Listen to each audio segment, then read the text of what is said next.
Bonjour tout le monde et bienvenue à cette rencontre sur le financement des solutions pour les océans.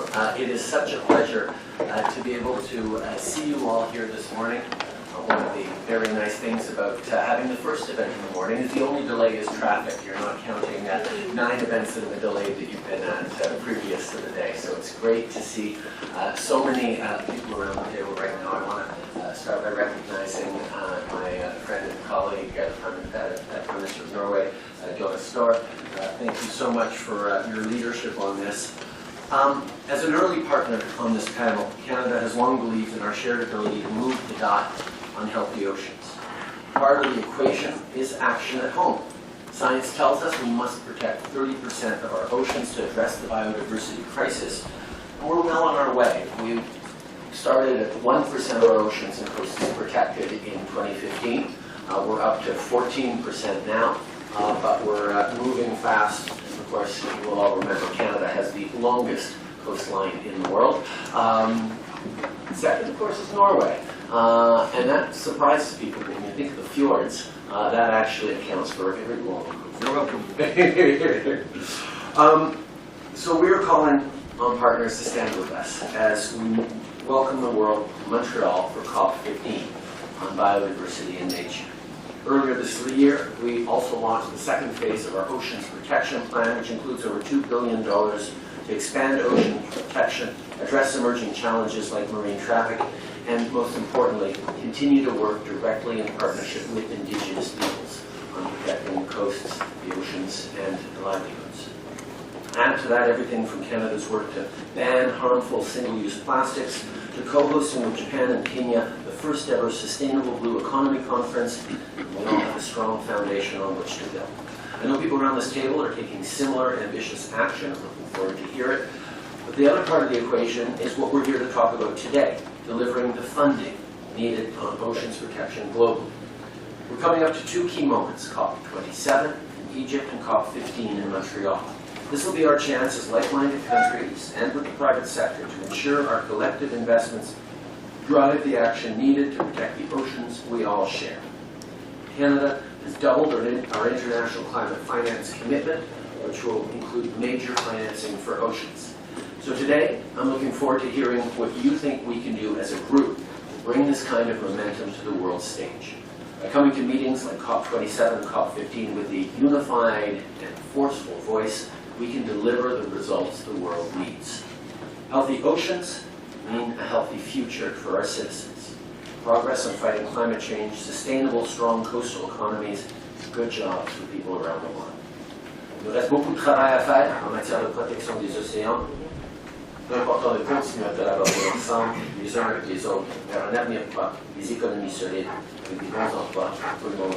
I'm really excited about all of these conversations that are going on here and around the margins of this meeting. With that, I'm happy to pass it over to my friend, Jonas. Merci, Justin. Thank you for all of you coming. The ocean has no voice. We have to give it voice. And we have to take it forward and be very concrete. I'm happy to see that the way we work in the Ocean Panel is concrete, action-oriented, and we leave a lot of the long speeches and rhetoric aside. I would like to welcome the President of Chile.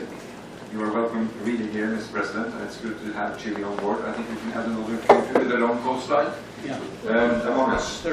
Now, the Secretary General, I think, gave a gloomy outline of the world yesterday. There is a brutal war going on, close to my country, causing worry and concern.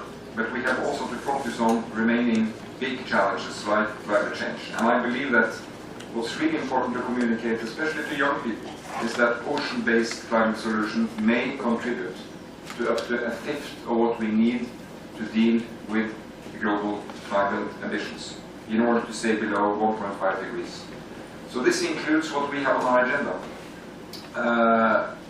Ocean-based renewable energy, green shipping, sustainable fisheries and aquaculture, carbon storage, and coastal and marine ecosystem restoration. So today, as Justin just said, we will focus on how to realize such reductions and how to finance. But before I start and open the floor for this finance discussion, 2 remarks. we have received the first Ocean Panel Progress Report. It's a 50-page homework thing. It's on the net, you can read it. But you have a summary in front of you, which is graphic, and illustrating basically how we are doing, country by country, and as a group. The highlights are there. The short version is that there is work to do, be done. We have to speed up action. And I hope the examples included in the report can serve as inspiration for action to achieve our objectives. Secondly, we have all committed to managing 100% of the ocean areas under national jurisdiction by 2025, or within 5 years after joining the panel. So delivering on this, I believe, is key. So I encourage you really, as leaders, to ensure that the necessary measures are taken in your country. We have also set up, and I think that's important, a mechanism to support other countries who will strive towards this goal, a sustainable ocean planning process, which is important. We need to strengthen this support. I think this will help engage countries outside the ocean panel. So before we continue, and I give, Justin and I will give the floor to colleagues around the floor, I give the floor to the UN Secretary General's Special Envoy, who is always here and knowledgeable and driving momentum. From please, Peter, you have the floor. Thank you very much, Prime Minister. May I start by saying it's actually been a good year for the ocean, and that's thanks to many of the people around the table. We started off in France, of course, with President Macron's One Ocean Summit back in Brest. We went from there to Palau, where the United States and Palau put on our Ocean Conference, and of course Kenya and Portugal hosted the UN Ocean Conference in Lisbon. All three of these were major steps forward for fighting the decline in the ocean's health. So thanks to everybody around the table. I've been asked to just say a few things about what the panel can do to elevate further action. First one would be, one of the big victories this year was at UNEA 5 in Nairobi, where there was agreement to negotiate an internationally binding treaty to stop plastic pollution. Work to do. We've got 2 years of negotiations. Your countries, of course, we depend on you to take a strong stance, because one can expect there to be some backsliding, but we need a robust, operable treaty to stop plastic pollution in the ocean. Second great victory was Wto Ministerial Council, where after 20 years of negotiations, the decision was finally taken to ban harmful fisheries subsidies, $23 billion of public monies per annum going into basically industrial fleets to go and chase diminishing fish stocks around the world. Anyway, the decision was taken, but we still have to get 2/3 of the parties to deposit their instruments of national acceptance to the WTO Secretariat. So work to do. And until that 2/3 figure is met, the 23 billion carries on in the madness that we had previously. So again, any push that members can bring to that exercise. The next one, COP27, has been mentioned. Again, good progress. The first meeting of the Ocean Climate Nexus under the UNFCCC process held in Bonn in June.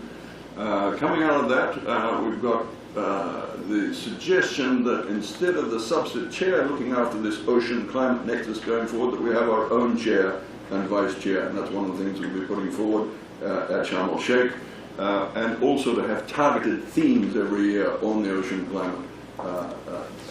So we're not just going on for talk, we're actually going along on targeted themes each year as we meet in the Nexus.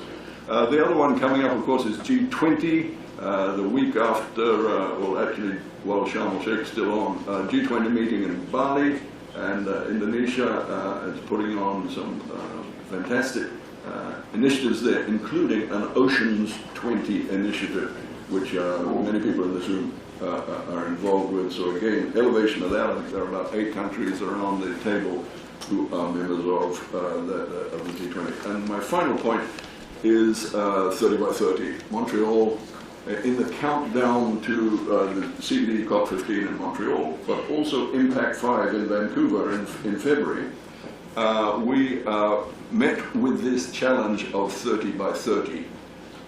We failed at 10 by 20, which is SDG 14.5, and so we should not be kidding ourselves that 30 by 30 is going to be easy. But that is what science tells us we need to stop the decline of the ocean's health. 30% in protection by 2030. How do we do that? Finance is the obvious way. We should not expect developing countries, many of whom are cities with huge ocean areas, you shouldn't expect them to carry the burden of protecting the ocean and setting up these MPAs without some kind of reward for doing so. We all know that philanthropy and ODA are not up to the job. We've tested that this year with a series of meetings. The conclusion that we have come to, when I say we, I mean the ocean community that's working on this, is a mandatory toll on international shipping entering the high seas. A flat fee, so that the South is not penalized, a flat fee. Shipping companies, very keen on the idea that member states, we've got work to do at WTO. So those are the solutions that I would see, Mr. Prime Minister, work ahead. I think we'll then move to the round table. Thank you for being part of this.